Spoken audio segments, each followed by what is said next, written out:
It's Talk Point on Lagos Television again, and my name is Omololu Rosanwu. Thank you for joining us.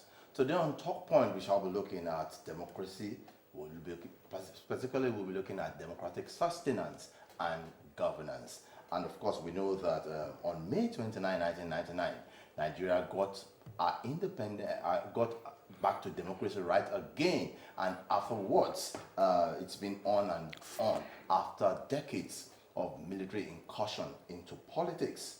How has that been so far? Looking at that, and also in terms of infrastructure, in terms of having institutionalized framework and also social intervention for the Nigerian masses. We'll be looking at that today. And my guest today is a civil rights activist and also the president of the Committee of Defense of Human Rights, known as CDHR. His name is Comrade Debo Adenino. Comrade, nice to have you on Talk Point. It's my pleasure. Thank you for having me. Yes, let me first ask you this question, and I want to ask you this.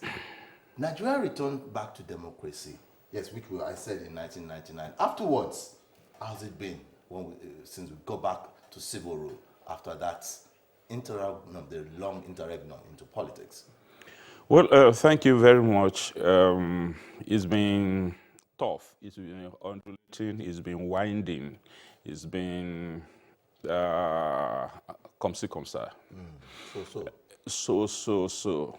The truth is that militarism is still in the bloodstream of politicians. So there is this carryover from military days to civilian regime. Because when you talk about democracy, it is governed by rule of law. It is governed by free and fair election. And that has not been fully achieved. It is governed by participatory, kind of administration, having people making input into decisions and activities of government. The policies and the policy direction, program and project of government ought to emanate from the people. But in the case of Nigeria, since that 1999 you talked about, the people had been largely, alienated. The National Assembly don't recurse to their constituents before they represent them at the National Assembly, at the State Assembly, and at the council level. Even the council that is supposed to be closer to the people don't get to the people before they take decisions on behalf of the people. Budget estimates are put together by those functioning as government officials instead of carrying out what is supposed to be needs assessment. This needs assessment is supposed to culminate in appropriation law. Appropriation bill that will be passed to law, which becomes the budget. But politicians believe that they can think on behalf of the people instead of sending out the same people who are supposed to be the ultimate beneficiary of good governance and victims of bad governance. Let me ask you this. If you're saying this, let's look at it holistically. Because I know that in Lagos State, for instance, that's right. There used to be what we call town hall meetings. That's right. And holding briefs with the constituents so that they can know what they want. And now putting it in the budgets, which the state government does at all times. But if you look at it at the federal government level, I'm not sure if that happens at the National Assembly. Are you referring to that National Assembly? Because I know it happens in the states. You see, what you say happens in the states is, yes, close to it, but not what it ought to be. You know, it is not about town hall meetings. Actually, town hall meetings are supposed to hold at the ward levels. Okay, that is why you can have, you know, reasonable representation of the people at such summits. We have also attended a couple of town hall meetings. It's like the government had predetermined what they want to do and rewrote contributors to it. Okay. The resolutions, the outcome of the town hall meeting is not what you find in the appropriation bill. If needs assessment is supposed to be carried out, what we expect is that the lawmakers who actually came from the grassroots, especially the local government, you know, functionaries, they are supposed to administer forms, you know, to denizens, to the constituents, get a feedback. That will be verifiable at the end of the day. But a situation whereby you rewrote a cross-section of the people into a hall and say they should discuss, they discuss generally, and the discussion is something that is kind of monitored or maybe pre-planned in a way that it should go. Actually, those that are invited also have been maybe somehow tutored on the extent they should go and the no-go areas. That is not the kind of participatory democracy, that participatory governance that we are talking about. So every legislator, both at the local level, at the state level, at the national level, should go to their constituencies, administer questionnaires, get input of a cross-section of their, you know, constituents, collate it, determine what majority of the people want. At the level of the Committee for the Defense of Human Rights and actually Center for Anti-Corruption and Open Leadership, CACOL, we have said that democracy should be taken away from the nebulous definition of government of the people, by the people, and for the people, which majority of people don't understand. It should be that government of the people, that government that attends to the needs of the majority of the people. We believe that everybody cannot have their way, but majority of the people should also be the determiner of what government will implement. There are several communities, even in Lagos State, where what they require is road. And you see government sinking boreholes, even when almost every premises in the street has a borehole or some alternative means of getting water for themselves. But they could not construct, you know, solid, durable roads for themselves. They could not provide adequate electricity for themselves. They could not provide adequate healthcare delivery for themselves. They could not provide adequate education for their own children. And government would just think that, oh, let us just do boreholes for them. At the end of the day, the education they give to the children is not adequate for the functionality that is expected of that child in the near future, or to even advance in education or to practice any trade. That is why today, hardly could you find any secondary school leaver that is employable in the formal sector. Most of them are rerouted into informal sector of the economy, as sales girls, as canvassers, and so on and so forth. That is not what this secondary school education is meant to achieve. So now, there are several school premises that are dilapidated. They are lacking in requisite facility. They are lacking in requisite, equipment. Materials that they need for teaching and learning situation are not there. Teachers are not motivated to want to teach or to remain in school. Students will not want to complete their education in some of the schools because they are not proud of the schools. Is it still happening now, or you're referring It to is something still that... happening. Look, if you told me that we are going to discuss things like this, I would have brought data. We even have a pamphlet that we have made. Okay, it may have been thinning out, from administration to administration, but then, as late as 2021, 22. There are schools in prominent places in Lagos that had no toilet, where teachers still use dilapidated furniture in staff rooms. That was 2021, 2022. Yes, sir. You stay there. That was the last time we went to school. I want to believe that has improved. It could have been improved. We have not updated that. But then, in rural area till this time we are talking, there are still schools. Don't forget that there were occasions when schools were collapsing.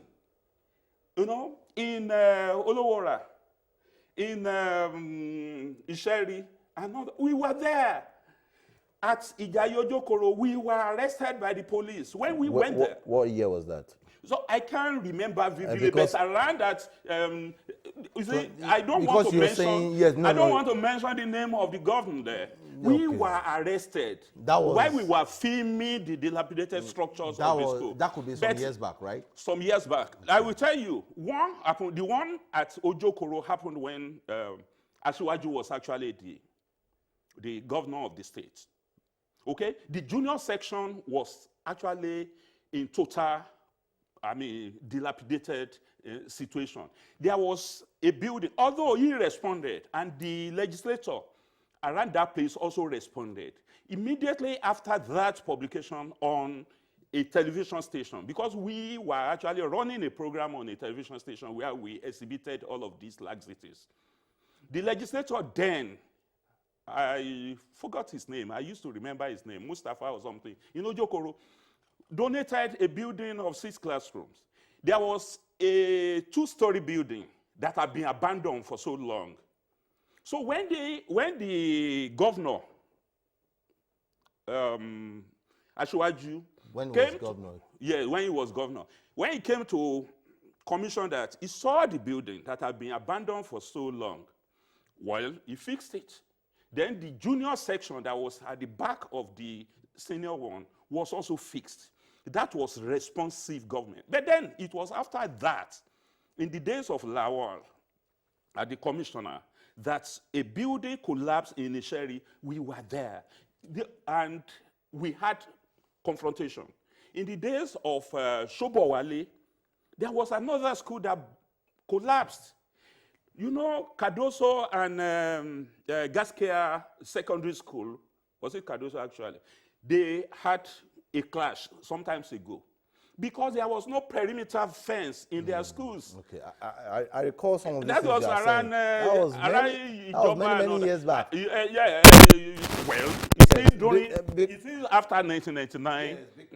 Yes, we know. So I told you that things have been improving, yes, but they are still not at the level we were. You need to travel around Lagos, go to Imota, go to like I said, I would have brought the data. I don't want to speculate, but it is there are still several structures that are not good enough for our children now.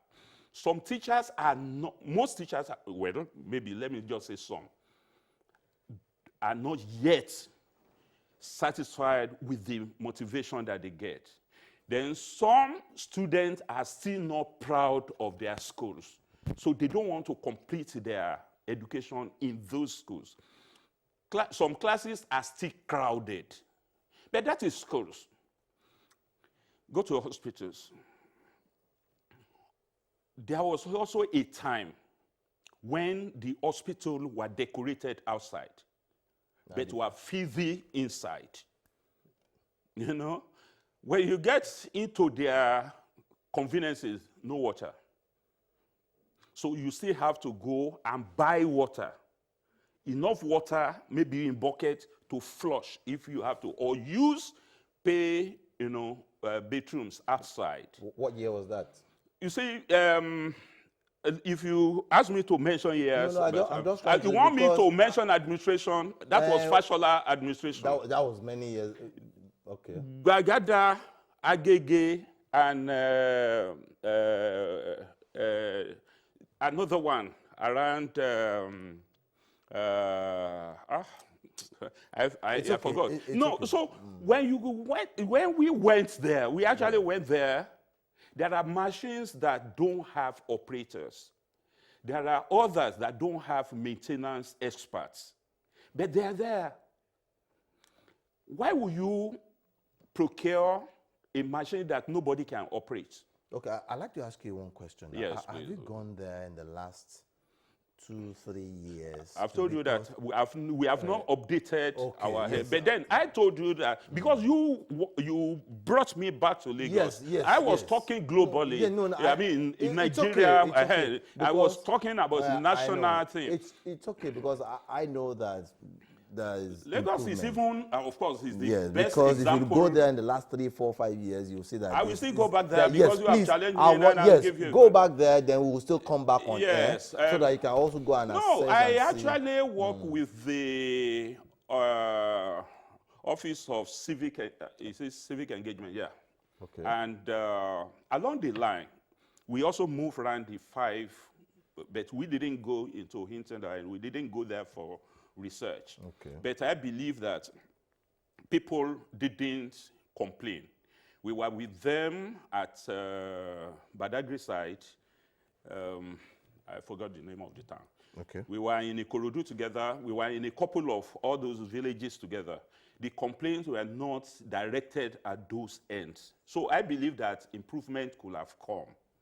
But then when you take it nationwide, there are occasions when you believe that educational policies are not being implemented the way they are contained in the policy documents. Okay. So One thing is very clear from all that you have said. Yes. Yeah, it's a chain, and it has to come like that. Yeah. Now, when you look at it, you're looking at separation of powers. Yeah. Now, how has it helped in further shaping the society? Because no one entity is more important than the other. But the claim is always that the executive is more powerful than the judiciary and the legislature. But we know that they have their separation of powers. The situation is still that he who pays the piper dictates the tune. Even when the legislative funding ought to come from the first line charge, from the federation account directly to them. But because they belong to the same political parties, and any party that has majority in the parliament will always have their way. The minority will have their say.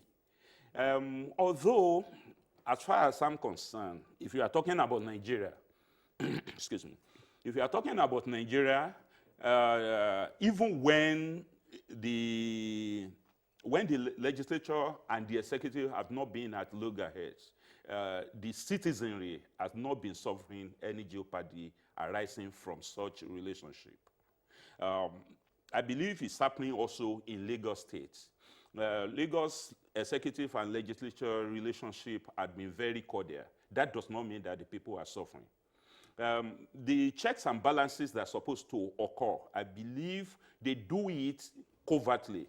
They don't have to exchange, fisticuffs before they control themselves.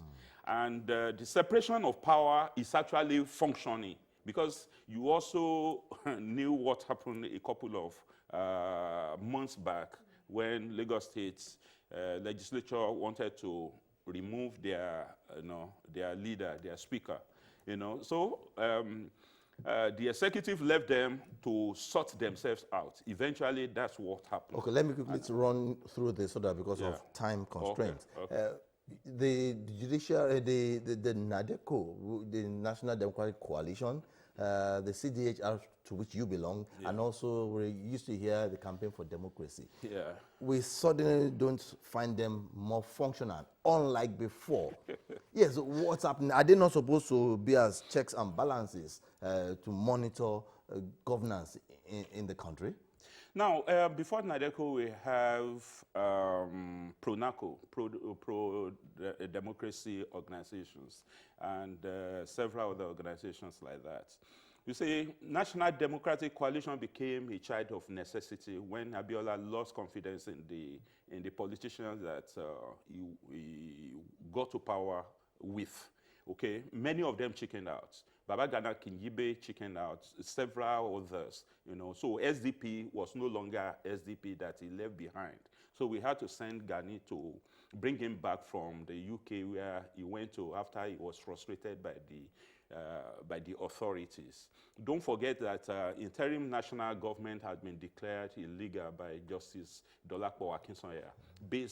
Then you also know that Association for Better Nigeria went to court that the election should not be reinstated, should not be held. I mean, you see, 19 states out of 30 states had been announced. So ABN went to court that the Humphrey Woods should stop announcing the result of the election June 12, of June 12, because even the election held in defiance of the court order of Basim Peme, who gave judgment in the middle of the night that the election should not go. That was June 10th, 1993.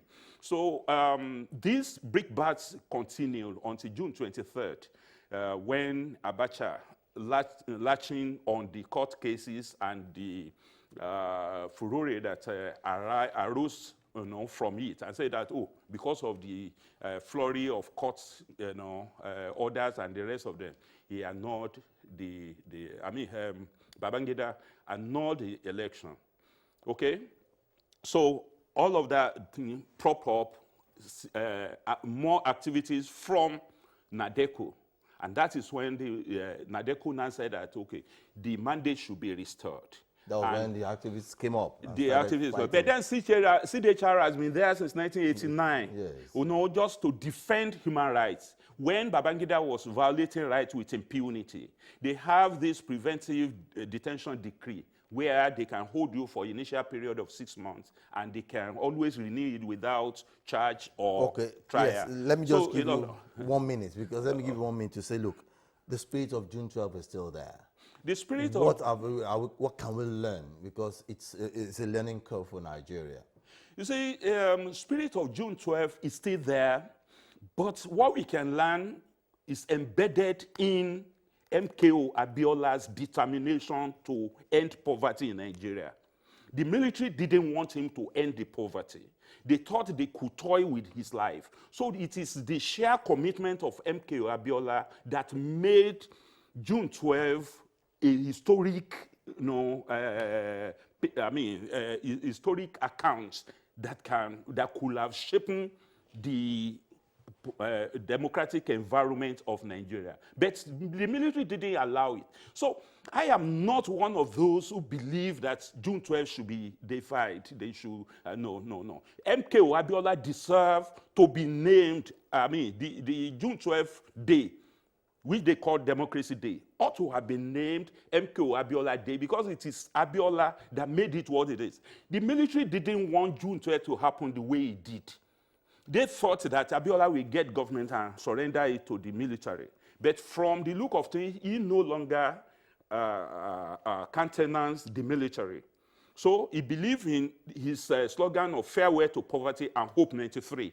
That determination was what jolted Babangida into annulling the election, knowing that the people were behind MKO Abiola, and with the people behind him, he couldn't have been defeated by the military might. I'm sure time. If we had enough time, we would have discussed more. Yes, we'll find a way to bring you back so that we can still.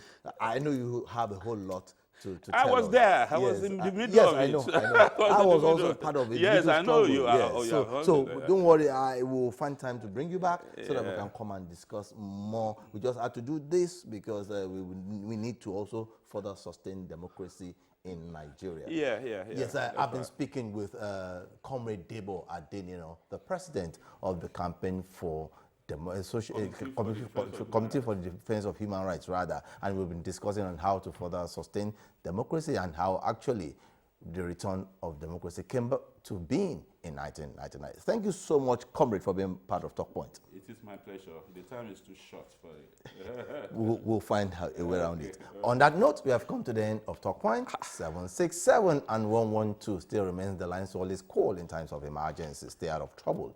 Ensure that you contribute your own quota to the development of Nigeria. I am Omololu Rosanwu, signing out.